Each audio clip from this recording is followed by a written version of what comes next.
ব্যবসায়ী যেমন সিজনালি ব্যবসা যারা করে, ব্যবসার সিজন যখন চলে আসে ব্যবসায়ী নতুন নতুন প্রোডাক্ট উঠায়, মাল উঠায়। অতিরিক্ত মাল যেমন পূর্বে ছিল তার চাইতে অতিরিক্ত মাল যেমন ব্যবসায়ী দোকানের ভিতরে উঠায়, আল্লাহ রাব্বুল আলামিন মুমিনদের জন্য এই মাহে রমজানকে ব্যবসার সিজন হিসেবে করে দিয়েছেন। এই জন্য আল্লাহ রাব্বুল আলামিন বলেন, বান্দা রমজানের পূর্বে যত তুমি আমল করেছ এই আমলগুলোর সাথে আমি আরো কিছু আমল বাড়ায় দিলাম, বান্দা তুমি আমলগুলো করো। যেমন রমজানের পূর্বে তোমার উপরে রোজা ফরজ ছিল না, আমি আল্লাহ তাআলা তোমার জন্য রোজাকে ফরজ করে দিয়েছি। রমজানের পূর্বে তুমি নামাজ আদায় করেছিলে, এটা সিজনালিয়া ছিল না, এটা আনসিজনেও চলেছে।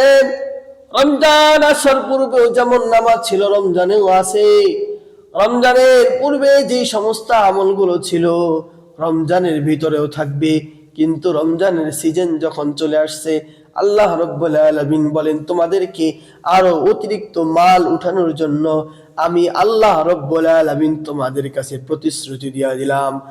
আমি আল্লাহ রাব্বুল আলামিন তোমাদের জান্নাত কামাই করার জন্য, জান্নাতে প্রবেশ করার জন্য আমি আল্লাহ রাব্বুল আলামিন তোমাদের জন্য আরো কয়েকটা আমল বাড়ায় দিলাম। এর মধ্যে অন্যতম 5টা আমল আমি আল্লাহ তাআলা তোমাদের জন্য বাড়ায় দিলাম। বান্দা এই 5 আমল বাড়ায় দেওয়ার মাধ্যমে তোমরা যাতে জান্নাতের অগ্রগণ্য হতে পারো, এই জন্য তোমরা এই 5 আমলগুলোকে বেশি থেকে বেশি সুন্দরভাবে ইখলাস ও রুহানিয়তের সাথে আদায় করা শুরু করে দাও। 1 নাম্বার হলো আল্লাহ রাব্বুল আলামিন বান্দার জন্য রমজান মাসে 1 নম্বর আমল বাড়া দিয়েছে, এটা হলো সাহরি। সাহরি আল্লাহ রাব্বুল আলামিন বান্দার জন্য বাড়া দিয়েছে। ফাইন্না ফিহি বারাকাতুন, যে ব্যক্তি সাহরি খাবে এটা তার জন্য বরকত হয়ে যাবে। পেট আগে ভরতো, এখন খেলেও পেট ভরবে, তবে রমজান মাসে সাহরি খেলে পেট ভরবে কিন্তু সাথে সাথে নেক হবে, এবং এটার মধ্যে আল্লাহ রাব্বুল আলামিন বরকত রেখে দিয়েছেন, শিফা রেখে দিয়েছেন। কোন বান্দা যদি রোগ মুক্তির জন্য এই রমজান মাসে সাহারি খায়, আল্লাহ রাব্বুল আলামিন তার রোগ থেকে মুক্তি করে দিয়ে। 2 নম্বর হলো আল্লাহ রাব্বুল আলামিন বান্দার জন্য রমজানে আরো আমল বাড়া দিয়েছে। 2 নম্বরে আল্লাহ রাব্বুল আলামিন বান্দার জন্য বাড়া দিয়েছে, রমজান মাসে বান্দা ইফতারি করবে। আগেও বুটমুড়ি খেয়েছে, এখনো বুটমুড়ি খাবে, তবে আগের বুটমুড়ি ইফতারি ছিল না, এটার মধ্যে সওয়াব ছিল না। কিন্তু রমাদানুল মুবারকে বুটমুড়ি খাইলেও সওয়াব, অন্যকে খাওয়াইলেও সওয়াব। একটা খেজুর দিয়ে যদিও কেউ ইফতারি করে তাহলে এটার মধ্যেও আল্লাহ রাব্বুল আলামিন সওয়াব নিহিত রেখেছেন। আল্লাহ রাব্বুল আলামিন 3 নম্বরে বান্দার জন্য অতিরিক্ত মাল দিয়েছেন, আমল দিয়েছেন, সেটা হলো তারাবিহ, সালাতুত তারাবিহ নামাজ।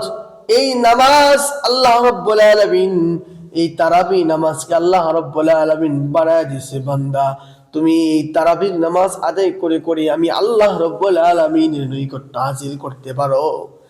4 নম্বরে আল্লাহ রাব্বুল আলামিন এই রমজান মাসের ভিতরে বান্দার জন্য বাড়া দিছে, ও বান্দা এই রমজান যখন পেয়ে যাইবা তখন তোমরা রমজানে ইতিকাফ করো, ইতিকাফের আমল বেশি থেকে বেশি করো। পারো তুমি শেষের পুরা রমজান ইতিকাফ করো, তাও না পারলে 20 দিন, না পারলে 10 দিন, তাও না পারলে শেষের 3 দিন তুমি ইতিকাফ করো। আর ইতিকাফ করে করে আল্লাহ তাআলার দিকে তুমি নিজেকে সমর্পণ করে দাও। 5 নম্বর আমল আল্লাহ রাব্বুল আলামিন বাড়া দিয়েছে। 5 নম্বর আমল হলো আল্লাহ রাব্বুল আলামিন বান্দার জন্য শবে কদর দান করেছেন। এই শবে কদর যে ব্যক্তি পেয়ে যাবে আল্লাহ রাব্বুল আলামিনের নৈকট্য ওই ব্যক্তি পেয়ে গেল। এই জন্য আল্লাহ রাব্বুল আলামিন রমজানে বান্দার জন্য আমল বাড়া দিয়েছে। বান্দা এই 5 আমল করবা। 1 নম্বরে তুমি সাহারি খাইবা, 2 নম্বরে ইফতারি করবা, 3 নম্বরে তারাবিহ নামাজ আদায় করবা, 4 নম্বরে বান্দা তুমি ইতিকাফ করবা, 5 নম্বরে বান্দা তুমি শবে কদর তালাশ করতে থাকবা।